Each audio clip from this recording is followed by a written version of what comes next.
Good evening and welcome to PhanTV Midweek Update. As ever, we're here with a quick roundup of the week's news and then a preview of the weekend. Starting with that then, Matt, team news. No news is good news, as we always say, and luckily it is always good to be saying it. So no new injuries this week, thankfully. A little bit of news, Joe Graham is back in training, so he is training with the guys.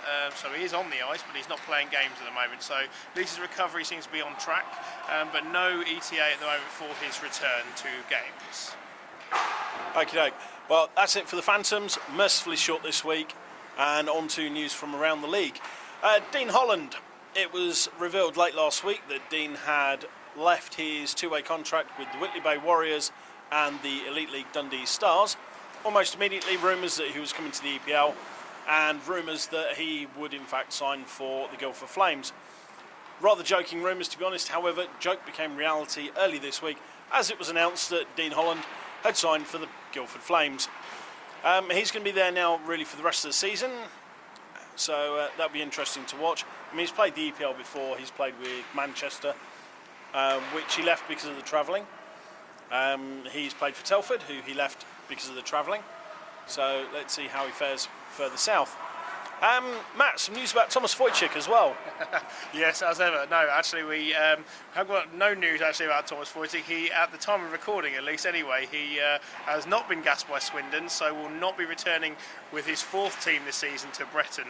However, we will be seeing him on Saturday in Swindon. Indeed. Okay, moving on now. We've also got some unsubstantiated rumours that Paul Digger-Dixon is rumoured to have been replaced as head coach of the Guildford Flames. Word is that Milos Milicevic has been bumped up from the Guildford Under-18s to take over the head coach role. Now, at the moment, there's nothing official as yet. There's been nothing on the major forums, so at the moment this is purely a speculative rumour. So more on that one if and when it develops. Okay, well, that's news for the team. That's the news looking around the league. So let's have a look at the weekend coming up. Matt. Yep, we've travelled to Swindon on Saturday, so that should be an interesting one. Obviously, halfway through this week, we had Nicky Watt published in the Swindon Advertiser that he felt that the ref had bottled the game last Sunday, obviously focusing on the buzzer beater that Joseph Sladek managed to poke into the back of the net.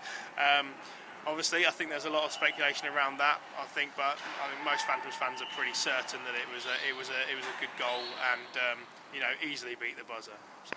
Indeed, I mean the ref had no doubts as he pointed to the line. The linesmen were there, the goal judge were there. All said the same thing. It was a goal. Went to 3-3, and the rest is, as I say, history. Also, now Phantoms are at home this week to the Bracknell Bees.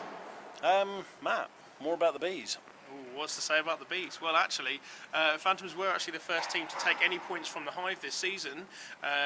So in Bracknell, so should be looking to hopefully have a good matchup.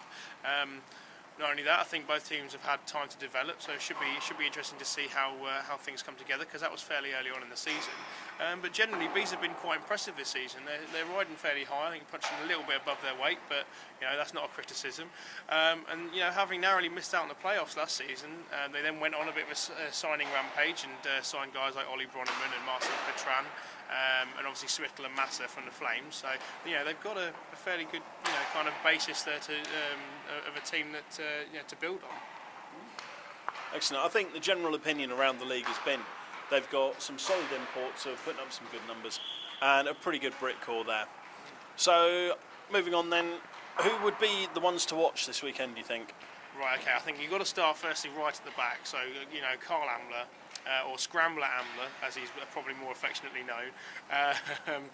He is nicknamed that for his goalmouth exploits. He can be on his night. He can be a solid player. He can also obviously have an off night, as I'm sure all goalies do.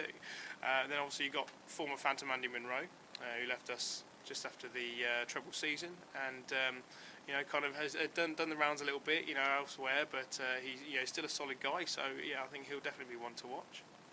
And then obviously you got Sean Thompson, another solid guy. I think he'll definitely be one to watch. And obviously Ollie Bronneman, who I think has proved himself can be quite a force up front as well.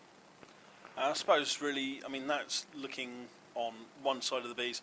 On the flip side, however, you do have players like Scott Spearing, who I think most charitably can be described as Bracknell's answer to Andrew Sharp. I mean, the thing is, looking at Spearing, I've not really seen him offer much. And probably the most memorable game I've seen him in was actually Phantoms playing Bracknell in the Hive. It was a couple of seasons back. It was a bit of knee-to-knee contact between him and Dwayne the Dog Newman, which, well, really didn't go well for Spearing.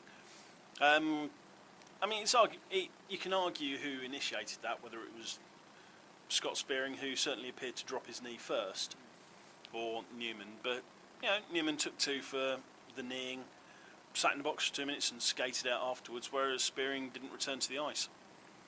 So, yeah, I mean, some of his antics, same with Sharp, they don't always go to plan. But, yeah, that's the way it is. But saying that, I mean, we're facing a Bees side that are currently sitting in 5th position, which, I mean, really the last time they did that would have been the early 2000s. Yeah, and I think potentially Phantoms can actually leapfrog them if Bees have a particularly bad weekend. So I think there's some real position there up for grabs. Absolutely. So that's Phantoms away to Swindon on Saturday. You can follow the action for that game on peterboroughphantoms.com. If you go to Fan Zone and then pick up the forum, you can pick it up there. And then the Phantoms play at home here on Sunday.